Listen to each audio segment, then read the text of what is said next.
जितने लोग middle class के होंगे उनके पेरेंट्स को समझ में आएगा कि मिडिल क्लास का होना, ध्यान देना, बस 2 मिनट की कविता है बस। मिडिल क्लास का होना किसी प्रदान से कम नहीं, कभी बोरियत नहीं होती, जिंदगी भर कुछ ना कुछ आफत लगी ही रहती है। मिडिल क्लास वालों की स्थिति बड़ी दयनीय होती है।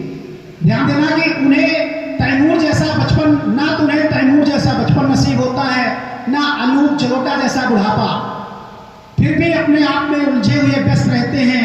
मिडिल क्लास होने का अपना फायदा, चाहे BMW का भाव बढ़े या आडी का आईफोन लॉन्च हो, कोई फर्क नहीं पड़ता। मिडिल क्लास लोगों की आधी जिंदगी तो झड़ते हुए बाल, बढ़ते हुए पेट को रोकने में चली जाती है। उनके यहाँ फ्रूटी, कोल्ड ड्रिंक, ये कविता है, इसे बोलते हैं गद्य की कविता। कविता कई तरीके की है, गद्य की कविता है। इनके यहाँ फ्रूटी, कोल्ड ड्रिंक एक साथ तभी आते हैं जब घर में कोई बढ़िया वाला रिश्तेदार आ रहा होता है। मिडिल क्लास वालों के यहाँ कपड़ों की तरह खाने वाले चावल की 3 वैरायटी होती है, एक डेली, एक कैजुअल और एक पार्टी वाला।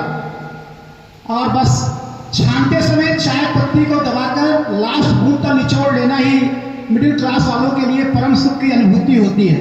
ये सब मेरे घर में होता है, इसलिए मैं बता रहा हूँ। ये लोग रूम फ्रेशनर का इस्तेमाल नहीं करके सीधे अगरबत्ती जला देते हैं। मिडिल क्लास भारतीय परिवारों के घरों में गेट टुगेदर नहीं होता, केवल सत्यनारायण भगवान की कथा होती है। इनका फैमिली बजट इतना सटीक होता है कि अगर सैलरी 31 की बजाय 1 को आ जाए तो गुल्लक फोड़ना पड़ जाता है। बरसा सर हमेशा 31 तारीख मुझे पूछते हैं आपकी सैलरी नहीं आई, साइन नहीं किया, कि सबको पता है EMI भरना पड़ेगा कहीं कहीं।